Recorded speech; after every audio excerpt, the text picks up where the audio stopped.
I grew up in an area of rural East Texas dominated by a large river and an ancient primal forest. This area would often flood, usually about once or twice a year, leaving people particularly isolated for several days to a week. Everyone out there has their stories. You practically can't spend more than a month out there without something strange happening. I spent the first 16 years of my life out there, and the things that I experienced caused so many problems for me. Problems that I'm only recently getting over. I obsessed over these events, wound up with a lifelong interest in the occult, probably from studying paranormal events as a way to build a mental framework to understand everything that happened out there. Things are better now. I finally accepted that I'll never understand. That these questions will never be answered. The land itself was heavily forested, as I mentioned above. The actual layout was river bottoms and hills. Most houses were built on top of the hills because of the annual flooding. This will have to be a series. I have stories not only of my 16 years there, but from my mother, father, older brother, friends, and other family members. The first story that I would like to tell started before I was born.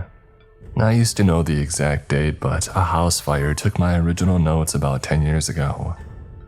My mother, father, and older brother, who would have been very young at the time, were home during a flood.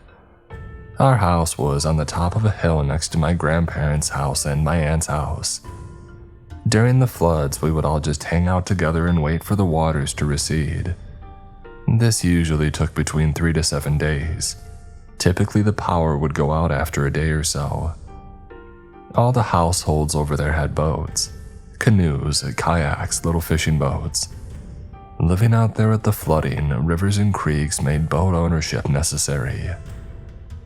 So during this flood, on one of the early nights, my family were visited by a neighbor who had boated over, a 40-something woman from down the road. Highly religious, from one of the more extreme sectors of either Southern Baptist or Pentecostal that were common out there. No drinking, no swearing, no dancing, etc. This woman barged into our house demanding to know where the booze was kept, calling my parents filthy names. They offered her some of my dad's beer, but she didn't want it, opting instead to chug the bottle of rubbing alcohol from the bathroom before leaving. My family figured she had had a psychotic break. Our next-door neighbor found her after the waters had dropped. She was dead in her house, apparently ripped apart by some animal. No one really mentions her out there. She had no family, no real friends out there. I found out more when I was a teenager and I interviewed her neighbor. He was a school friend's uncle. My friend actually lived in the woman's old house at that point, and he wasn't all there. I only mention this because he lacked the intelligence and imagination to make up the things that he told me. He said that while the woman was ripped apart, chewed, clawed to pieces, there were things written in her blood all over the walls. He showed me some stuff that he had copied down. Strange symbols and veves, but nothing matching anything that I've seen since. After all these years, I truly believe it was nonsense. Just gibberish. I wish that I had something more concrete, an answer, that I could point and say there were symbols from this system or beliefs denoting this specific usage or meaning. But unfortunately, nothing added up. That man died a few months after telling me this. Nothing mysterious or sinister, just a stupid accident. He set fire to himself and his house, smoking while cleaning engine parts and gasoline. Almost killed my friend too. His stores of ammunition caught fire and began going off like fireworks. About a year after that dim-witted neighbor had died, his niece had contacted me. She was a year younger than me, and one day she tells me that her brother is getting out of prison and moving in with them. He had been in for a non-violent robbery, a snatch and grabs basically. He was about 18 or 19, I believe. She calls me one day and says my brother wants to speak to me. I agree and he comes over. He starts asking me all sorts of questions about the occult and about the thing in the woods. And the majority of the upcoming stories will be about those woods.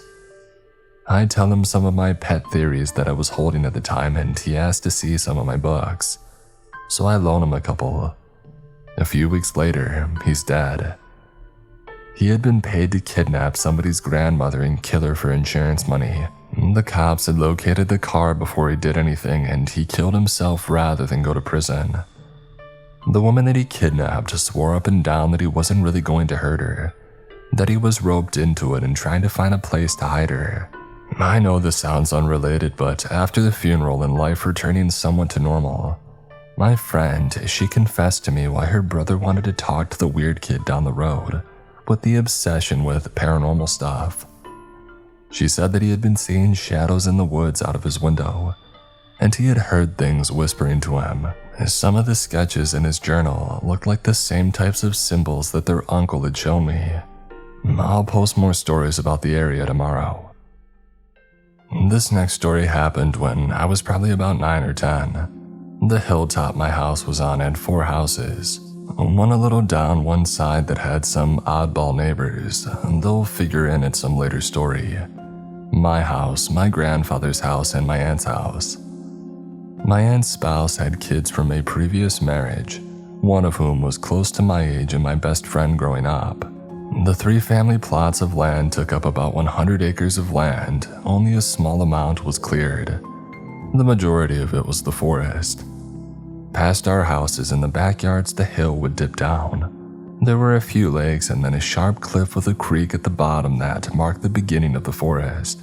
Since the land was so large, my dad had bought a golf cart to help with yard work, and I always enjoyed driving it around the land, through the trails and roads on the edges of the forest and between the houses. One day the family went out to some function and I decided to stay at home. My parents had already split up, so dad was gone. My grandfather, my aunt, her partner, and my mother had all gone off to the function. The reason I stayed was my aunt's adopted son, C, was coming home that day. He had been off visiting his father and I hadn't seen him for a couple weeks. I figured I would goof around alone for a while, and then play with my friend when he got back. I got bored with Nintendo, and so I grabbed my cassette player and hopped on the golf cart and started driving around the yard and trails. The trails towards the cliff were dark and under a canopy of trees. You could just make the shape of the start of the real forest through them and past the cliff. I followed them around to the front yards past my aunt's house, where the cleared land stopped and rejoined a tributary along the edge of the woods, and I thought that I heard somebody calling my name. I paused the tape and listened, and eventually I heard it again. It sounded almost like a whisper, but from far off, strangely carrying more than a real whisper would. I took the headphones completely off and listened again and began looking around and heard nothing. I was about to drive off when I saw something in the tree line, right at the edge of the clearing. It looked like a person, tall and thin, but made entirely out of shadow. It was standing upright, though not against the ground or a tree, but a freestanding, vaguely human-shaped shadow. As young as I was, I grew up out of there and was fairly bright for a kid. I read constantly and I knew that human brains try to pick out familiar shapes out of jumbles, but I kept staring at it, and that's when it started moving. Always facing me but moving towards the edge of the fence, where it broke from a rotted post. I floored the cart and drove up the hill to my aunt's house, and that's where things took a turn. My aunt's house was one story but had a sharply steeped roof, giving it a tall attic. There was a large vent in the attic a few feet above the back door. At one point it was either wooden or metal slats, but that vent had fallen off years earlier and been replaced with a tarp. I quickly got out to the top of the hill in the clearing of my aunt's yard, close to the back door. I heard a quick rustling sound and looked towards it. The attic. The tarp had partially come undone and was hanging down, exposing most of the vent hole. I'm guessing about 5 foot by 5 foot, maybe a bit smaller. Standing in the attic in the sunlight from the hole was a terrifying figure, something that I'll never forget. It was nude, somewhere between 5.5 feet to 6 feet tall, and staring down into the yard at me. My heart leaped into my throat and I was frozen. It wasn't just that there was a stranger in my aunt's attic or even the nudity. It was that it looked like a layer of its skin had been removed, either scrubbed or bleached off. No muscle tissue was exposed, but what looked like exposed fat and a texture and coloring that I believe were veins were clearly visible. The eyes stood out the most. The eyelids were completely gone, leaving this horrifying expression on the thing's face. We stared at each other for a few moments and then the thing turned and vanished. Not literally, just turned and went back into the attic past the view that the angle in the sunlight had granted. The realization that it could be going down into the house and out the door broke my paralysis, and I hit the gas and drove back to my house at top speed. Probably only about 25 to 30 miles per hour, honestly. I ran inside and I locked the doors. My family kept guns in the house. My dad had been gone a while, but some of his were still left behind. I grabbed my mother's snub-nosed .38 out of her closet and my dad's shotgun, and I waited in the kitchen near the phone and the window facing the road, waiting for Aaron's dad's car to go past. I must have waited over an hour staring out the window, looking immediately towards the slightest sound. Eventually, I saw the car drive past and turn down their driveway. I immediately started calling over and over again until my friend had picked up the phone. I immediately began shouting at him to go out the back door and run to my house. The front door was next to the hallway that led to the bathroom where the attic entrance was. I wanted him to get as far away from it as possible. Aaron seemed confused and said that he would be right over. And then I heard a loud banging sound over the phone and the sound of Aaron screaming. I heard the phone clatter and a few moments later, I could see him running up the path between our houses as fast as he could. I let him into the house and he told me that while he was on the phone with me, he heard the sound of the attic door banging open and somebody unfolding the ladder. This was a double fold. Gravity alone wouldn't cause that.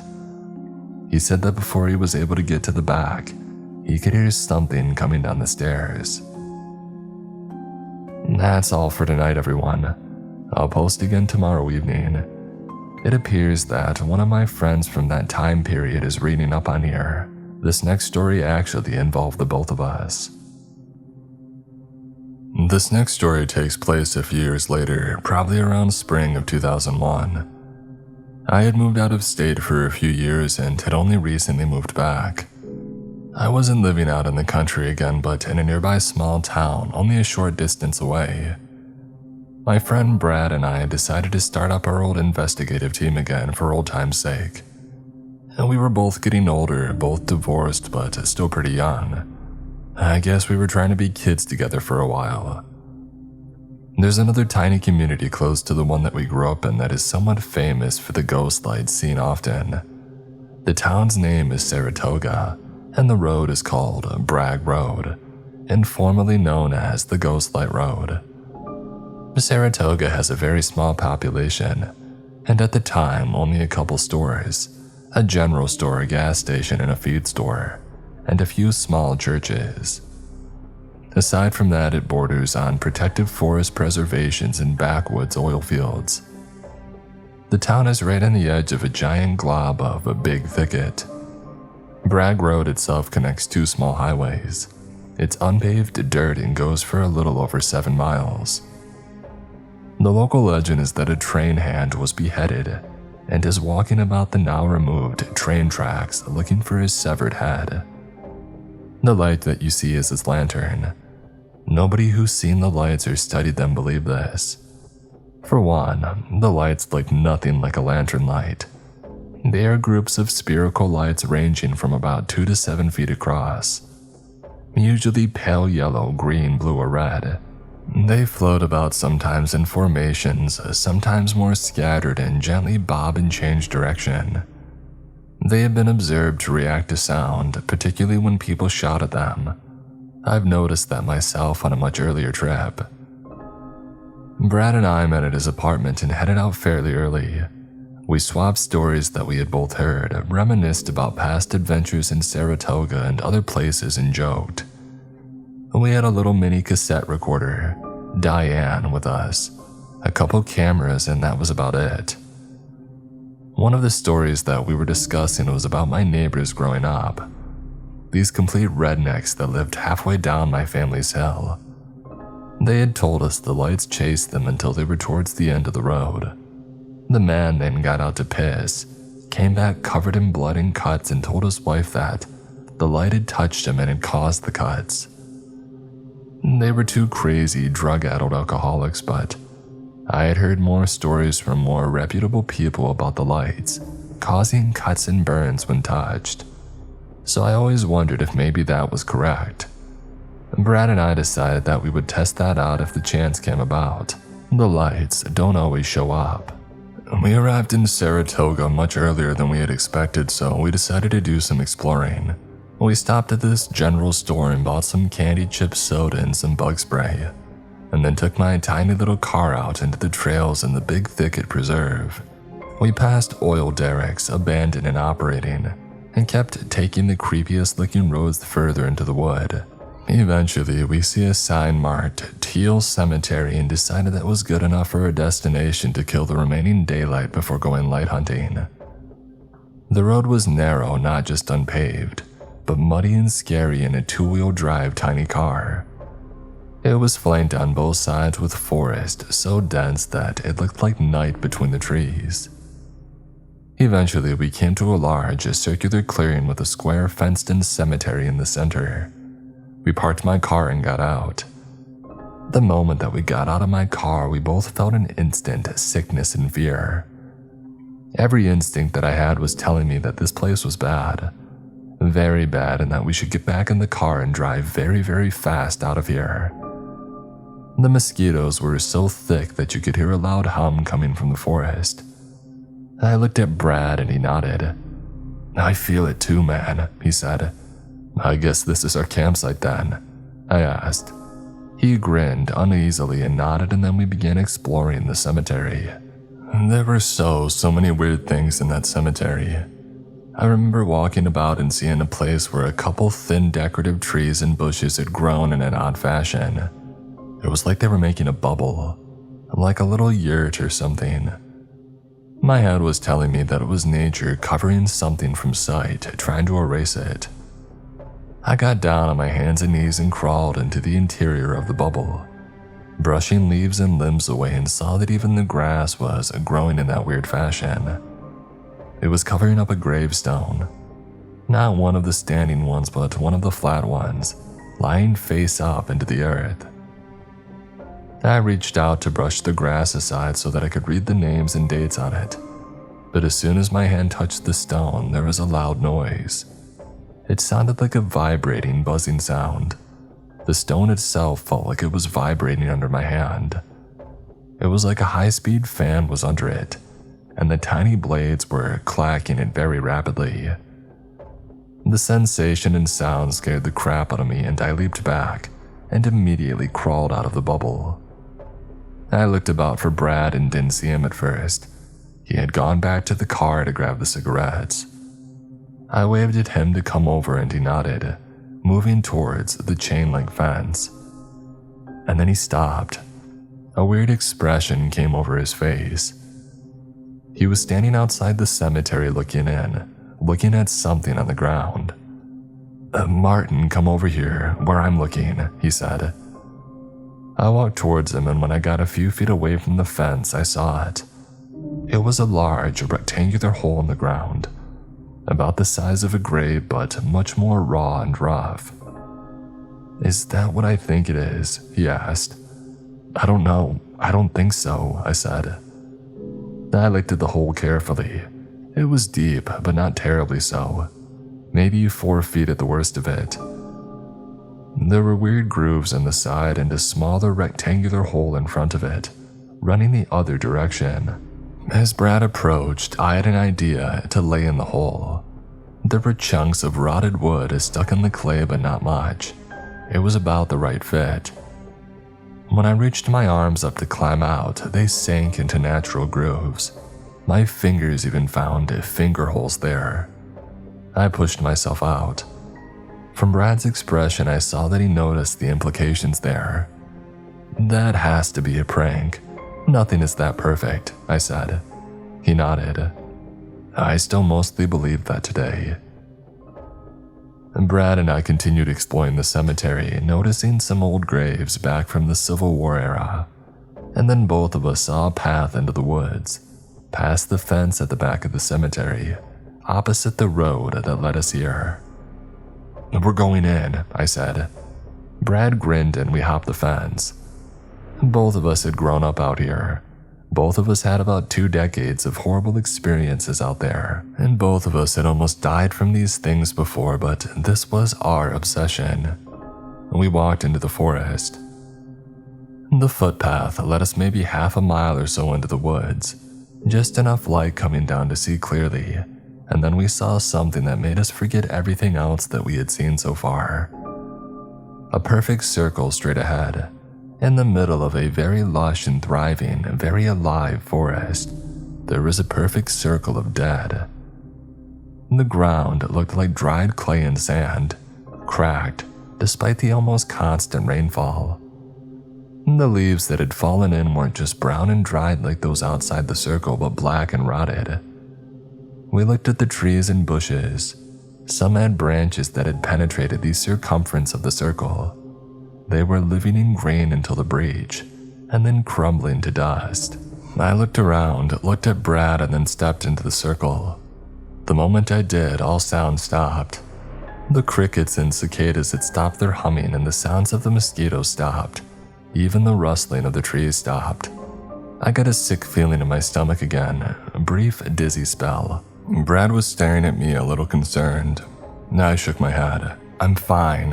Hand me that stick," I said, pointing at a large, jagged, heavy log. Brad picked it up and handed it to me. "Something's buried in here. I don't know why, but I just felt certain that there was something under there." I grabbed the stick with both hands and began busting the large clods of earth up and flinging them out of the circle. As soon as I did that, Brad and I heard an insanely loud roar come from deeper into the woods, almost like a bear but louder. My heart started racing and we looked at each other, and then we heard something far, far worse. Something big, very big, running through the woods at us. We could see the pine trees being shook and pushed aside deep into the woods. "Go, go!" Brad yelled, and we both ran, probably faster than we ever had before or since, back up the path towards the cemetery. The crashing and stopping, Christ, you could almost feel the vibration in the ground, following us and catching up. We hit the clearing, and I've never been terribly athletic, but I vaulted over that chain-link fence into the cemetery without a single ounce of difficulty, and ran towards the gate, and my car just passed it. The thing didn't follow us out of the forest and into the clearing, but we could feel its presence, and anger, rage even. We bolted to my car, it started right up, and we drove very fast down that road until we got out of the woods. The entire way out of there, it seemed like shadows were following the car, keeping pace in the woods beside us. We got out, drove to the highway and the entrance to Bragg Road, and confirmed what we both saw to each other. Our experiences matched. We smoked, drank our sodas and waters, and calmed down. Darkness had fallen by this point, so we decided to go down Bragg Road and continue the look for the lights. We did see the lights from a distance, but never got close. They all seemed to be moving backwards towards the preserve, and we presumed the cemetery. Eventually, we decided to go back. I wish I could say that something more exciting happened when we returned, but unfortunately no. We got back to the cemetery and it was dark. The same sick feeling like we were being watched, but nothing else. We soon decided that we were pushing our luck well past the point of sanity, and we left to go home. Last year I went back to Saratoga and managed to find the cemetery. The hole and grave wasn't there anymore, and neither was the bubble. The path was there, though not in the place I remembered it, and we did find the circle. I took some soil samples. I might take some pictures of them and post later. Thanks for reading. I'll have more tomorrow. At the bottom of one side of my family's hill, there was a really poorly made one-story red house. The families came and went from that house, and most didn't make it past a year or so, because once the floodwaters came, the house's roof would be 10 feet underwater. It was always in some form of disrepair or another, and family after family of redneck or white trash would move in and out of it. Most took to dumping trash in the ditch across the road. There was no carpeting or hardwood. If anyone had ever been dumb enough to install it, the multiple floods had long since destroyed them, so it was simply concrete flooring and warped wooden walls, windows, and doors. I remember the driveway was covered in white shells. The house always smelled bad too. Generations of flooding and molding wood will do that. I had known some of the families that had lived there over the years. Some even had kids around my age that I would play with. I learned pretty quick never to get too attached to the kids because usually they would move off after the first major flood. The land had a fairly large pond on the side that led to a large and strange natural pit. The pit was lined with clay and only occasionally had water in it. We used to pretend to be cave explorers and climb down into it and explore the weird tunnels until we hit water or found our way to the creek that ran behind all of our properties. My friend Aaron and I would play back there, actually more especially when it was vacant. Later on, my friend Patrick would join us as well. We loved playing in the woods, building forts out of pine trees, swinging on vines across the cliff. It was kind of awesome in its own way. All of us knew about the weirdness, but I suppose we adapted the same way people who live in dangerous neighborhoods or cities and they still go for walks. You know it's dangerous, but it's still home. You can get used to anything, I suppose. I've always loved going for long walks. Living way out in the boonies like that, no one really worried about it. No one worried about being kidnapped or anything. And they knew that I knew the back roads in the woods like the back of my own hand. So sometimes I would go walking through the woods or the roads for hours at a time. Sometimes I would have my little Walkman. Sometimes just thinking or enjoying the scenery. I still love to walk. My hips and legs are a little jacked up from a car accident that I had a few years back, but I still do it, still enjoy it. On one day when I was about 12 or 13, I was returning home down our road after one of these long walks. I was passing the red house and I glanced over at it. It had been empty for a year or more and was in an even worse state than usual. The windows were completely clear of glass or screens. The doors were wobbly and the house had this derelict, dirty look about it. Not overgrown much, just a few tall weeds here and there. I got curious and decided to go look in, see if anything had been left behind after the last family had moved. I remembered the sound of the shells crunching underfoot, and there must have been chalk on them or something, because they left this white dust on everything that they touched. I pulled the front door open. Actually, the front of the house didn't have a door. It was the side covered by a porch, and I walked in. The house smelled of dust, mold, mud, and rot. Not overwhelming, but I could imagine how difficult it must have been to live there in that constant scent. The house was mostly barren. A few rotted posters were up, but that was about it. I walked through the bedrooms and bathrooms, keeping an eye out for snakes.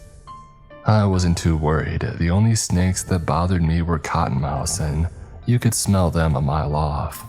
They stink terribly. I was in the heart of the house when I heard a loud bang. It was the sound of the door slamming shut. I immediately began moving through the house stealthily, trying to avoid being seen. I could hear slow, steady footsteps moving through the house, making no effort to be quiet. I reached the back door and tried to pull it open, but it was stuck. Now, I want to be clear that it wasn't magically forced closed or anything. The frame and door had just warped it, and it was very, very hard to open. I finally forced it open and ran into the backyard and moved towards the road. I looked back and saw a figure on the porch, just silently watching me. The figure was at first like the shadow things that I had described earlier, but I was able to get a much better look at it through the empty windows on the closed-in front porch. It was tall and gaunt. Its skin was gray and wrinkled, almost desiccated, like a man aged far past the point of normal human life. It wore a black, wide-brimmed hat, and the eyes were like green fire, balls of green light. And that was the only time I saw something with that description. I did hear others describe something similar later on in life when I began asking my own questions. I'll be back tomorrow evening with another story. Thanks for reading. I mentioned in earlier posts how even after all these disturbing incidents that my friends and I continued to walk in the woods, camp out there, and eventually started actively seeking this out. I compared it to how you normalize living in a violent neighborhood after a while. We all used to camp in the woods past the creek far behind my house. Those woods were strange, and it took me several years to notice some of the strangest things about them.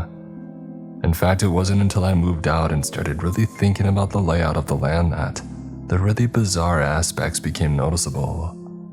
I'll describe that and then tell of a particular incident out in the woods. So, from my back porch, you could walk down the hill away from the road past my pond and then hit the cliff, across the creek, climb up the other side of the cliff, and then enter the forest proper. It steadily climbed upwards, the trees getting more and more thick, pine and hardwoods both. If you kept going, it became less pine and more hardwood, and it took on a completely different appearance. Then going further on, you would hit rocks, fallen trees, what looked like a former dried out swamp, and another cliff that we never went past. The land past there was rocky, mostly barren, and you could see what looked like rocky hills or maybe dark mountains off in the distance. They were too far off and mostly uninteresting compared to the woods. And this was a few miles of walking before you would even hit that. The weird bit is, it should have only been a mile or so before getting to the highway, and there are no mountains or rocky hills out there. But we all saw this multiple times and just sort of accepted it.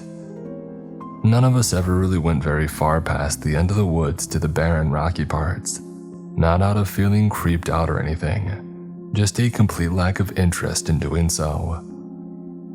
It was years and years later when I was on a job and driving past the highway that the turnoff into my old homestead was on that it suddenly dawned on me that we never hit the road. We never got out of the woods. I called a few friends of mine and brought up the mountains, and oddly enough, they remembered them, and it was only me bringing it up that brought their attention to how strange that was.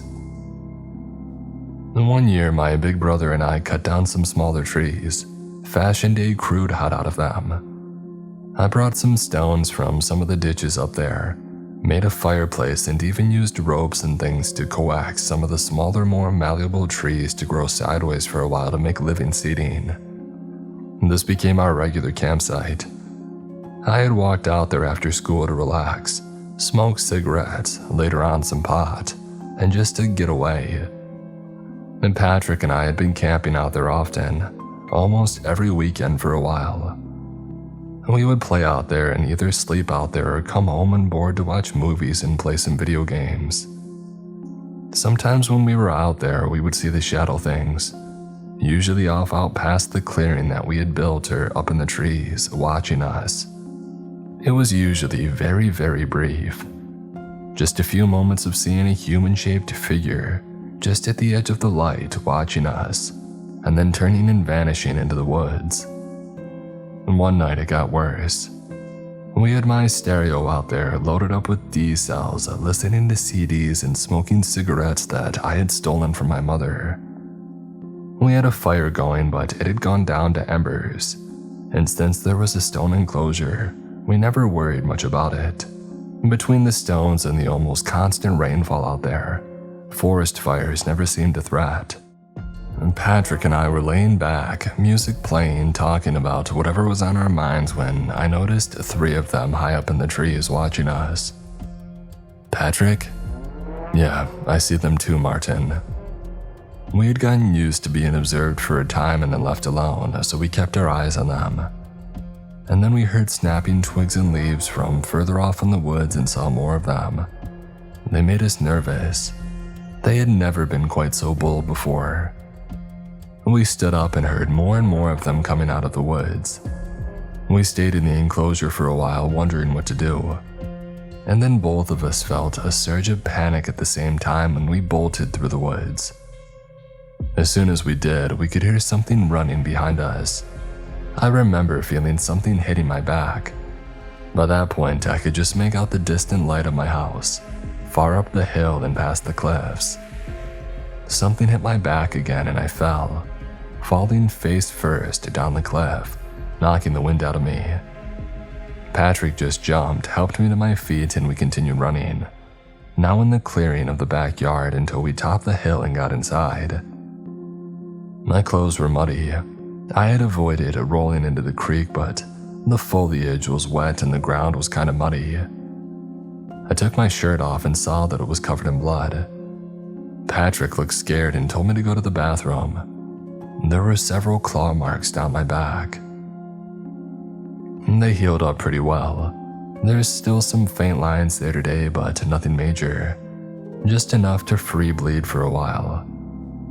We slept in the house that night and the next morning walked back out there to grab the stereo. Everything was just as we had left it. Oddly enough, even after that incident, we still kept camping out there. Sorry, this one is kind of short. There will be more tomorrow. Sorry about the 2-day delay. This has been an absolutely stressful weekend and I had no time to write. I still barely do and I didn't sleep much. I'll post a much longer one once I've rested a bit tomorrow. A long winding creek wove its way through the small community that I lived in. The same creek ran under the bridge behind the house and under 2 more bridges before leaving my road. A few minor tributaries also ran through the woods themselves. The bridges that went over these were mostly creosote-soaked wood with metal cord guardrails. 2 of them were completely without guardrails and driving over them could get nerve-wracking. We used to play under those bridges as a kid, building dams, forts, or just hiding out smoking. One year, one of our neighbors had the clay ditch lined with stones full of cords, so we used those, sticks, and everything else that we had to create the dam. It's still there over 20 years later. Changed the course of the creek a little bit, and I'm proud of that. The woods on the other side had their own weirdness. We had to be more careful in those particular sections of the woods because they weren't on private land. We would still wander around them, though, and I'm fairly confident that my friends and I knew the woods better than anyone else. One particular place always stuck out. My brother had shown me when I was a kid. We would walk down the first bridge, jump down, and then walk past and over the creek and to the left and eventually find this covered pavilion with a tin roof and dirt floor, an old sink and a hand pump. Years later, I took my friends out there occasionally. We would bring food and drinks, sometimes even camp out there. When I moved out of state, I missed the places terribly and would tell my wife about the beautiful woods and the campsites. Over the holidays one year, my wife and I drove back home to visit my family and friends. During this trip, she wanted to see some of those places that she had heard about, so we drove out to my neighborhood with Brad.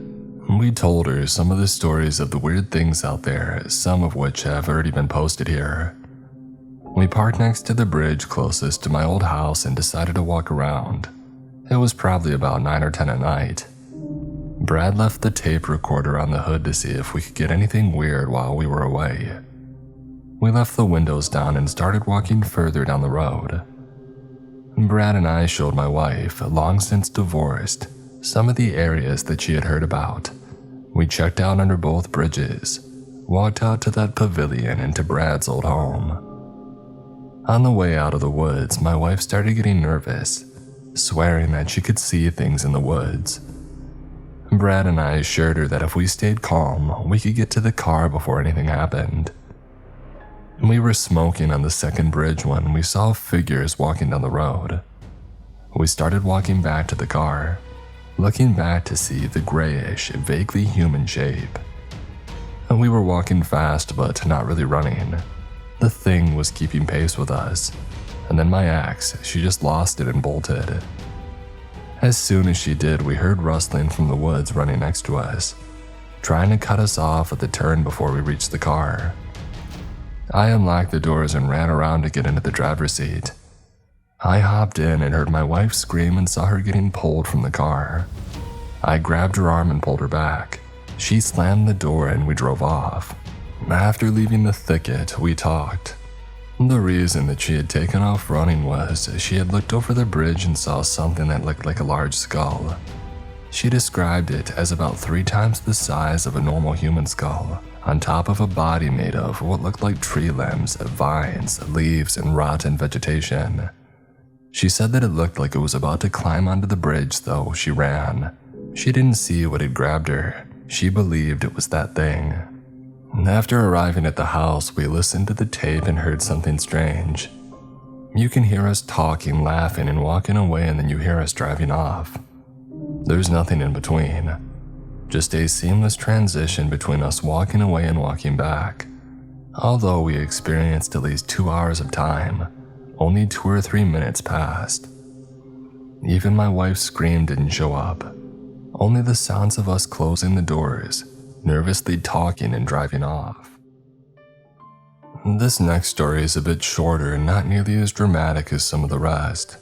I hope that nobody is too terribly disappointed in this, but I felt it was important to describe some of the more simple, less dramatic events that took place out there.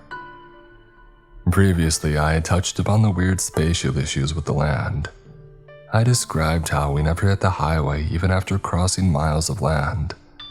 I also mentioned the landscapes that don't actually exist out there. Sometimes other things in that vein happened. Sometimes it felt like we had left our area and suddenly entered somewhere else.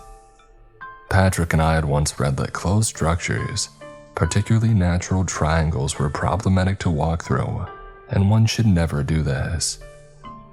I'm still somewhat phobic of that to this day. I walk around my city regularly and still have the habit of watching for triangular formations. Sort of an OCD type thing, but you'll soon see why I have this phobia. I will break this routine if I'm with somebody that I care about and they cross through. I'll follow them through and try to keep pace with them. It's strange, it's insane. And this is why I harp upon why I don't really study this stuff anymore, and why I feel like my time out there almost completely ruined me as a person. A friend of mine described it almost like a mild case of PTSD, but I don't want to go that far. Patrick, Aaron, Brad, and I spent a lot of time exploring the woods behind my house. One day, Aaron and I were going to the furthest edges of the family land and discovered a very well-built deer stand. Closed in, nice little clubhouse. It was still very much our land, so we felt absolutely zero guilt painting it and claiming it, and even booby-trapping it again in case the poachers came back. And we would bring picnic stuff, tools, and spend all day out there, landscaping a bit, making it suit us more. One day we came back and found that the booby traps had been sprung. I think the poachers got the message and never returned after that. There was one summer morning where Patrick and I walked out there, spent several hours reading, talking, and just goofing around in the woods. We got hungry and decided to head back. About halfway, something seemed a bit off. It was hard to put our fingers on it, but something wasn't right. The colors of the sky looked slightly off. The sounds of the forest were a little different. Nothing that most people would ever notice, but we grew up out there and knew that area so intimately that any difference became noticeable. We grew ever more and more uneasy as we left the woods. We crossed the creek and began the climb up the hill towards my house. My house was painted green, it always had been. My house was still green, but kind of a yellow-green. The old Jeep that my dad left behind was gone. The trees were a little off place. It was my home, but just off. And Patrick and I started to go towards the house to investigate further, but both of us got a very bad feeling about getting too close to the actual house or the barn. We both turned and went back into our woods, retraced our steps, and found our way back to the deer stand. We smoked some, filched cigarettes, calmed ourselves, and then walked back in a different route. This time, things felt right, but after discussing things together later on, we both felt that we had narrowly avoided something terrible. I'm not sure what happened there. This could very well have been just overactive imaginations. We never saw any shadow figures or other things, just that feeling of things being slightly off. Sorry too if the posting is slowing down. Things have been difficult lately. I'll try to write more often, and one of my friends who was mentioned in this series might be taking the reins in a separate but connected series, and I'll add some comments there. I'll link to that series whenever it gets around to it. My current group is wanting to see these places. Sometime soon we'll travel out there so that I can show them. Whenever that happens, I'll take pictures and I'll post a story about it. Also, if anybody is interested in me answering questions or filling in any blanks that might have been left in these stories, feel free to leave me a question in the comments and I'll answer to the best of my ability. This next story is kind of a wraparound. For some reason, I felt like I was increasingly more and more of a target out there. Possibly it was just my constant proximity. Possibly I just didn't hear from others going through the same regular events. It became more and more frequent until I finally moved out, and some of the events seemed directed specifically at me. I would be in my room sometimes and hear people talking outside. Sometimes a serration, sometimes actual words. Occasionally it sounded a bit like people that I know. I was worried that the stress was getting to me and my mind was cracking, but others heard similar things out there when alone. The most common voices were the sounds of young children laughing and playing. There's an old creepypasta out there that I swear was written by someone that I've either known or talked to this stuff about with before. I think it's called Upstairs. A similar event happened to me at my house. I was home alone and heard my mother calling me from inside another room in the house. I called back and she just repeated my name, calling me again until I got up to go look for her. As I was about to enter that room, I heard my mother's car pulling up and I saw her parking. Things like this happened fairly often. Between that and being chased through the woods multiple times, the man in the red house, all of this, it seemed like I had more experiences than most people. Everyone saw things, just not nearly as often as I did. As I got older, I began to get obsessed with tracking down where all these things were coming from. I never definitively found the source, but there was a spot that always worried me. There was a pond in my yard at the bottom of the hill, close to the creek that bisected the land. It was on the right-hand side if your back was to the road and you were facing the woods. There was a ditch that ran all along the fence line on that side that had weird things all through it. A gate that led to nowhere. One day, that gate vanished with no explanation. Pieces of houses were out there, and we were the first people to live out there, and we had cleared the land. There were no spaces for houses in from the age of the trees, not for hundreds of years. And finally, this small wooden wall made of very, very old wood, with a small door or portal where the rain went down right at the edge of the pond. These oddities weren't even really in the woods. They were in my backyard on the fence line that ran between the road to the drop-off. That little wall portal thing always gave me the creeps ever since I was a kid. I had a reoccurring dream or maybe memory of being in the canoe and desperately trying to paddle backwards away from it while being drawn towards the thing. I was never sure if that was just a dream or an old memory, but whenever I was near the wall, that scene would play out vividly to me. I was so scared of that wall, but also strangely drawn to it. A little ways down the road, let's call it Broad Cloak Road. It was actually named after my last name, but my last name isn't really Broadcloak. There was yet another abandoned house, a little shack even smaller than the red house but not nearly as low, so it didn't go underwater when the floods came in. I remember my big brother once had something to do with the house. I'm not sure if he worked on it, stayed in it for a while. I really doubt that. While it wasn't as decrepit as the red house, it wasn't really in livable condition. Or maybe he just hung out there with his friends when he was my age. I would occasionally explore and look around the house, never going in. Bushes and thorns had covered the entrances, but wandering around outside it and trying to peek in.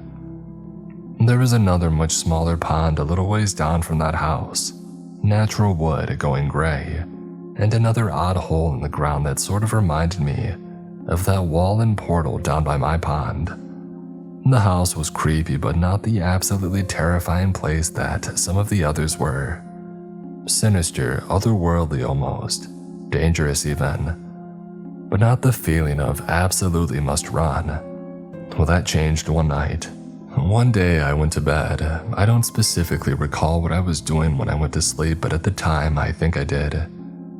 I don't think there's a specific blank spot in my memory. I think that the 2 decades have just faded at this point. I woke up cold and uncomfortable. I was not in my room. It was very dark around me and I could smell earth and stone. My night vision was excellent at the time. I had some eye surgeries as a child and some botching in them caused my eyes to get a bit more light than most people. I could read in a dark room. And nowadays my vision is degraded actually for the same reason. 30 plus years of getting that much extra light has damaged them further. I could see, but just barely. I was scared, but I managed to not completely panic. Off in the distance, I heard running water and decided to move that way, figuring that I might be able to climb out of some runoff hole. As my eyes adjusted a little further, I could see that I was in some kind of tunnel.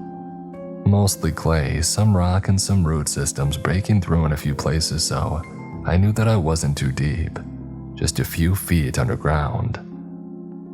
As I got closer to the running water sound, I started getting more and more panicked. I felt like something was in there with me. I didn't see or hear anything, just this feeling of some presence down there with me. My feet hit water and moonlight was spilling in. I could see the sky. And that's when I got very, very scared. I could see the boards of that wall near my pond. I had walked a good distance at that point. I looked around and saw some water running down, I presume from the pond. Just a small stream going downwards. There was an even deeper pit leading further down, and that was where I felt the presence was coming from. I stared into it, even my eyes couldn't see much around me, much less down that hole, and I suddenly felt like something was wrong and that I needed to leave. Later on, I thought perhaps whatever it was waking up, but that's just speculation. I ran the other direction, banging into the walls until I saw light again. The hole was lined with thorns near the top. I cut myself up pretty bad, but I got through and found myself near that old house, emerging from that hole that I had mentioned earlier. I had traveled a fair enough distance, but still only maybe a 5 or 10 minute walk from my house. I walked back, cleaned the dirt off myself, and watched the sun come up. Talking to my family later on, long after we had moved, I found out that many of them also experienced weird things similar to mine. My entire family heard the children laughing and playing often, especially my grandmother who died when I was 1. My grandfather mentioned seeing a gray-skinned man to me once, shortly before he died. The other voices were mentioned, the weird structures were just overlooked. I think something compelled me to sleepwalk down into that tunnel. I think that was the moment that things started targeting me. Some other things happened later that showed some strange connection that I have with the events out there. We moved out of there when I was 16. We sold the house to a nice young couple, kind of redneck, but they were sweet. I saw them only once a couple years later and they looked a bit haggard. The man whom I had gotten along with very well was nervous around me. He finally told me that they had been experiencing haunting-like incidents, but then they mentioned seeing me around. A younger version of me. He knew that I lived out of state by then too, but it made him nervous to be around me. Things didn't go so well for that couple. The stress wound up driving him insane. He wound up going berserk. His wife left him. He went gun crazy and shot up his own truck. He got involved with some teenage girl down the road who kept cattle and land recently cleared behind that gray house until committing suicide in the barn. The Trinity River cuts a very deep ravine close to where I grew up. When I was very young, we used to go play out on the banks, boat, fishing, camp out there. When I became a teenager, it became a popular destination for parties. I guess the riverside version of a beach party. Lots of tents, kegs, etc. My friends and I camped out there occasionally. Sometimes when the water was high, we would load camping gear into the boat and follow the creek until it connected to the Trinity. There were some nice, really isolated spots out there, perfect for a campfire and conversation. The banks were tall and really steep, especially on the opposite face. 20 to 30 foot drop off at the shortest, sometimes much higher, and at the top of the cliff, the forest resumed. And this part was a very thick forest, very old and completely blocked off from the light from the treetops. And Patrick and I liked exploring a lot and used to set up camp and then boat further down, looking for interesting things. One time we went out there and found an old, decrepit house, 2-story, insanely weathered, slightly leaning off to one side. We anchored the boat to a log and climbed the cliffs to look at it. This wasn't that unusual. It seemed like there was a small community out there, possibly around the late 1800s to the very early 1900s. Occasionally, the course of the river would shift a bit and the cliff location would shift with it. I think most of the houses got lost in a landslide a long time ago. To find one of those houses in that good of condition was kind of insane. Most of the others were little more than rubble. The house was 2-story and very overgrown with weeds and bushes, and even trees that had grown into the house in a few parts. Only one window still had glass in it. Patrick and I cleared a path up to the house and started wandering around looking for anything interesting that might have been left behind. There wasn't much. We found a few pieces of glassware, an old lamp, some broken furniture, including a rocking chair that must have been nice at one point but was too rotted to sit in. This was wintertime, otherwise we wouldn't have gone in. Old houses and shacks are really great places to find clusters of cottonmouths, rattlesnakes, or copperheads. We had discovered that very early in life, so going into closed places like this was only a wintertime activity. Upstairs was kind of interesting. We were both nervous that we would fall through the stairs to the floor, but it held fairly well. The floor did sink a bit in places and you could feel the entire house shift every so often. We guessed it only had at most a decade before it fell over entirely. And there were only 2 rooms upstairs. What must have been a bedroom with a small closet and another small room, the purpose of which we never discovered. Maybe a child's bedroom or a study of some kind. The floor was covered in old stains that looked like blood, but we just assumed it was decades and decades of water, mold, and other crap. There was one really odd thing that was old scars in the wood on the floor and wall in one part of the bedroom. No splinters anymore, but large hack marks, deep grooves in the wood like somebody had cut into it long ago. We joked that it was the site of an axe murder and then laughed. And Patrick and I were always thrill seekers, so we packed up the tent, gathered a firewood, and relocated back to the old house. The fireplace was stone and brick, so we figured it would be safe for a small campfire. We set up my radio, listened to music, set up a fire. Thankfully, the chimney wasn't too blocked, and we sat on the porch, smoking and drinking the few beers that we had caged. And we were both getting older and both knew that we only had a couple of years or so until one of us both moved and these trips became either rare or extinct. So we talked about that mostly. And we were off school for a few days, so we decided that we would camp in the house that night, explore a bit in the morning, and maybe go get paint and building materials out from my barn the next day. And over the next year, work on fixing the house up a bit and making it our vacation house. We were very happy with our discovery. We both crashed out fairly early, unrolling our sleeping bags and falling asleep to Pink Floyd on my old boombox. I'm not sure how long we were asleep, but I remember waking up confused and feeling immediately nervous and scared about something. Patrick was awake too. I could see that he was also feeling the same. We both woke up and started packing. We were rolling the sleeping bags up when we heard a creak from upstairs. We froze, wondering if it was more of the same stuff or if some lunatic had come in while we were sleeping and was messing with us. We started moving towards the door when we heard a loud scream from upstairs. a woman screaming and a man shouting. The man was shouting something, it sounded like English, but I didn't catch any of it. Heavily accented or just full of rage, I don't know. We heard loud banging and crashing and the scream stopped. At this point, Patrick and I were quietly trying to leave when we heard footsteps moving towards the stairs. We ran towards the door and the footsteps followed after us. We ran to the cliff face and Patrick jumped down.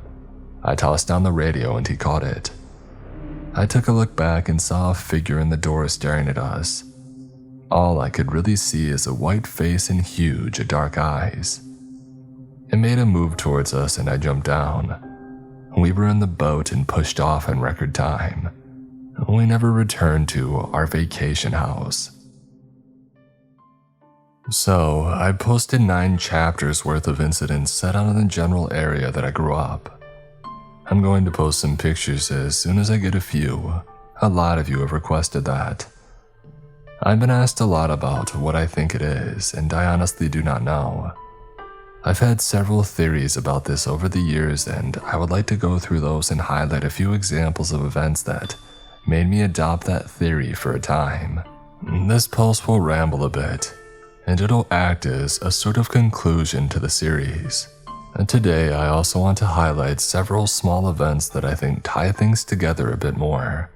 Sort of a putty filling in the cracks of the main stories. I would also like some feedback. It seems like there's a lot of you out there who've had experiences in the same area. It's been amazing seeing that many people from my neck of the woods. Please share your stories with me below. I would love to hear them and share any input that I would have that would be appropriate. Also, thanks for telling me about that David Pauliage researcher. Over the past few days, I've been listening to interviews with him, and some of the information this man is sharing is insanely similar to the events that I either experienced out there or heard stories about. Aside from the possibly supernatural incidents out there, there's also a creepily high rate of violence and degradation out there. I told a story in a previous post about the man who had bought my house degenerating into a psychopath.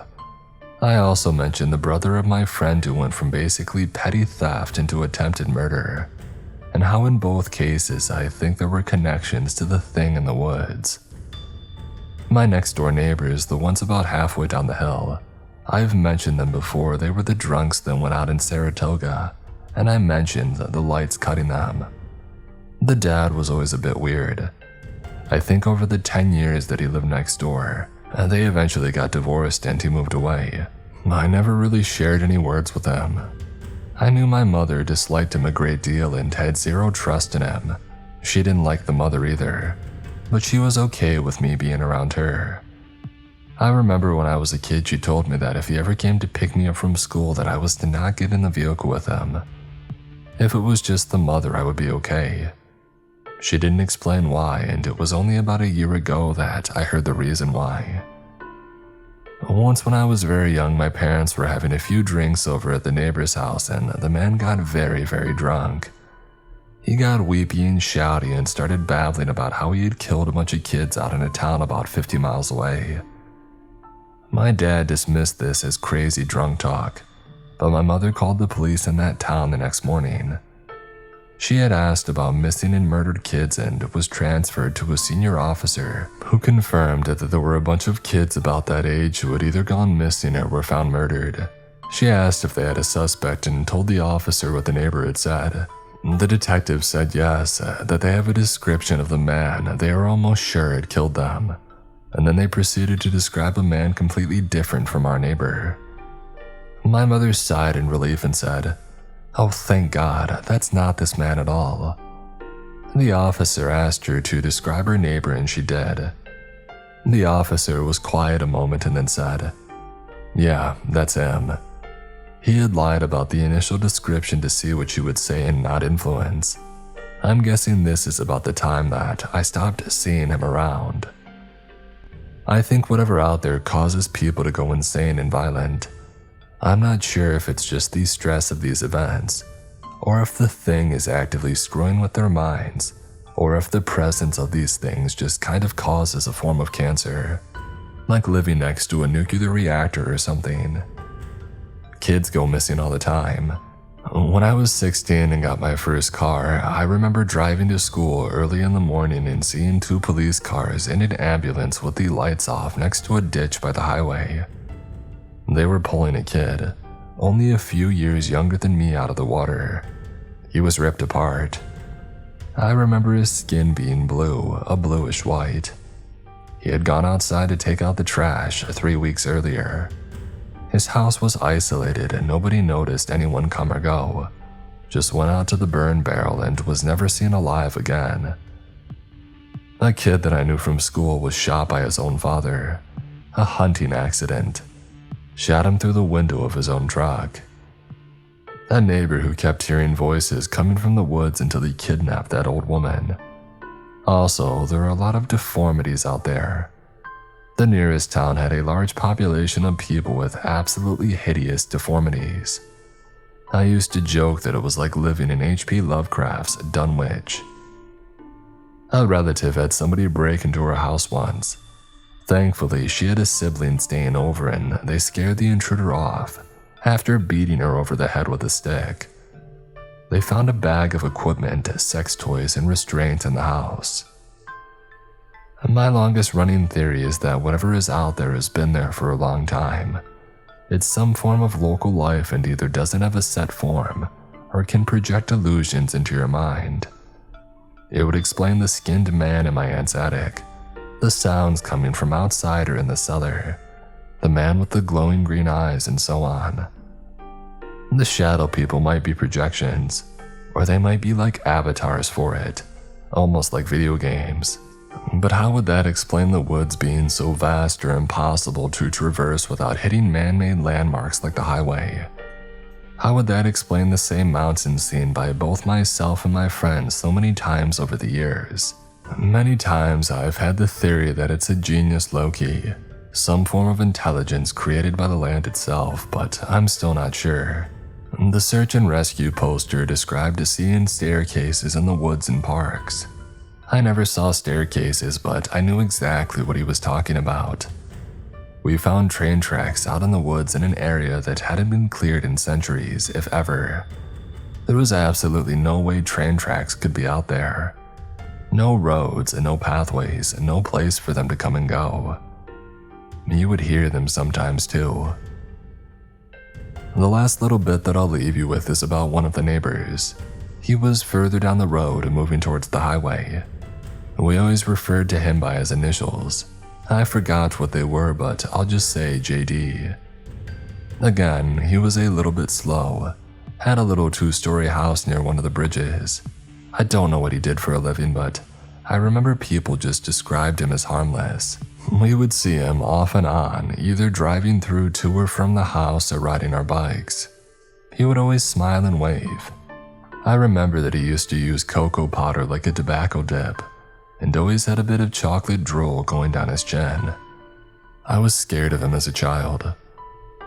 The bridge close to his house was also really creepy. The same creek that ran behind my house ran under that bridge, and it was a massively steep drop-off. 30 feet down, and the bridge was one lane with no guardrails, only 2 or 3 inch bumps. Cars went off that bridge occasionally. About once a year, some idiot would be barreling down these dark roads and take the turn too quickly, or be weaving from booze and go right over the edge head first. Usually they did not survive. JD either died or went to a state home when he was about 9 or so. Patrick, Aaron, Brad, and I used to wander around his yard occasionally. I don't remember who it was that was with me when we finally went into his house, but I won't forget what we found. There was a collection of women's jewelry, wallets, watches, and teeth up on a shelf. I don't know where he got them from, but I'm almost certain that they were taken from those crashes. I just couldn't get the image out of my head of JD sitting on his porch, a line of cocoa drool going down his face, that same goofy, cheerful smile on his face, watching a car go off the cliff and casually strolling down to pick stuff from the still alive people.